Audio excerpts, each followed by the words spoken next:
Discipline in teens. The urgent secrets every parent needs to know today. Hello everyone. Today I want to share with you a topic that I believe every parent wrestles with. Especially when their child enters the teenage years, a time full of turbulence and challenges. It's all about discipline. I'll walk you through insights from top experts, woven with heartfelt emotions from my own journey as a parent who's been through those days with my child. Together, we'll explore the typical behaviors of teens, the challenges parents face, and most importantly, positive discipline strategies to help our kids grow up in a healthy way. Let's dive in, shall we? Teen behavior. What's happening with your child? Friends, picture this. You walk into the house, and your teen's bedroom door is shut tight. Music blares, or you hear laughter from a phone call with friends. And when you knock to check in, all you get is a curt, "I'm fine, Mom, don't worry." That's when I realized my child had stepped into the teen years, a world where independence, privacy, and social life take center stage. Experts like Dr. Reynolds point out that this is the final stretch of puberty, when kids start caring more about romantic relationships, friends, and asserting themselves. I remember a time when my daughter insisted on keeping her text messages with friends a secret, even arguing when I asked about them. Caroline Fulton, a child and adolescent psychologist, explains that teens are heavily influenced by their peers and the outside world.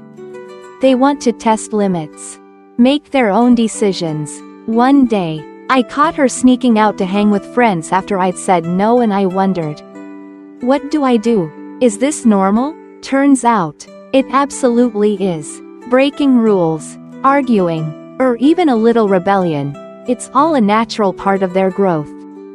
What surprised me more was how her emotions shifted. Some days she'd be so mature, chatting with me like an adult. But then she'd turn impulsive or snap over something small. Sound familiar? Teens are more sensitive to stress, lack of sleep, and sometimes obsess over their appearance to the point of insecurity. I once caught her standing in front of the mirror for an hour, fretting over a tiny pimple. That's when I understood, her brain is still developing. And all of this is just the teenage experience. Discipline challenges. When parents grow alongside their teens. Have you ever felt helpless as your child changes? I have. One day, my kid shouted, "You don't get me," and slammed the door. Rebellious behavior, talking back, even lying to wiggle out of trouble. These were things I faced. But experts say this isn't a sign of a bad kid. It's part of growing up. The hardest part for me was figuring out how to give her freedom while keeping her on a safe path. I realized the teen years bring big challenges. Kids demand more freedom, breaking curfew, wanting unlimited phone time, or experimenting with wild styles to express themselves. Once, my daughter rolled her eyes when I nagged about homework, and I wanted to yell, "What are you doing?" But Dr. Fulton advises that teens are sensitive. They question who they are, feel hurt by criticism, and what parents need to do is give them space to express themselves while teaching responsibility. Issues like stress, insecurity, or unhealthy relationships kept me up at night. I once found her gaming late, eyes sunken from lack of sleep, and wondered, am I controlling too much? Then it hit me. Discipline isn't about banning things. It's about guiding them through these storms. Positive discipline strategies. Tools to help your teen soar.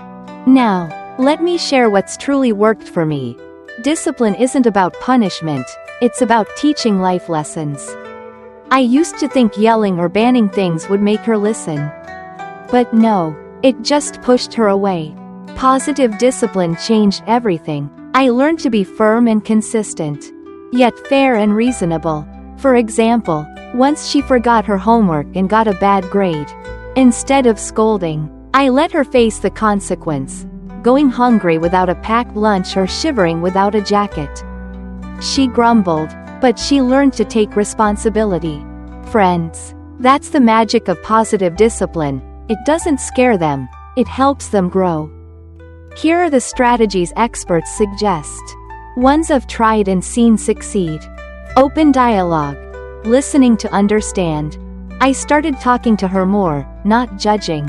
Just listening. When she shared about peer pressure, I didn't interrupt, I asked, "How do you feel?" Dr. Reynolds says these chats prepare kids for temptations like drugs or alcohol.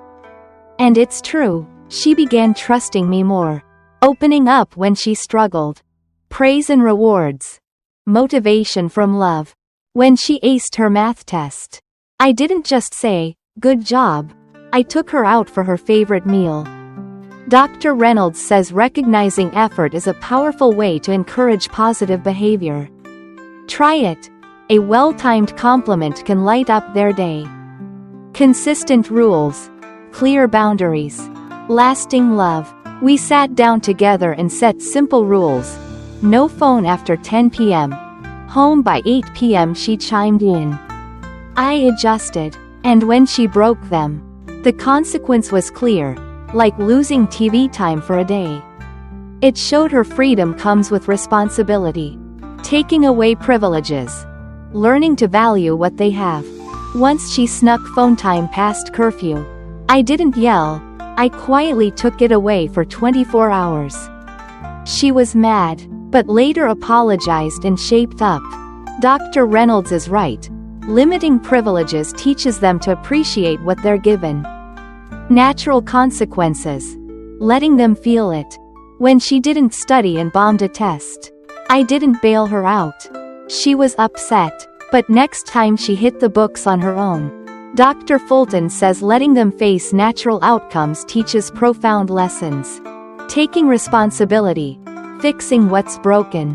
When she broke Grandma's vase, I had her apologize and use her savings to replace it.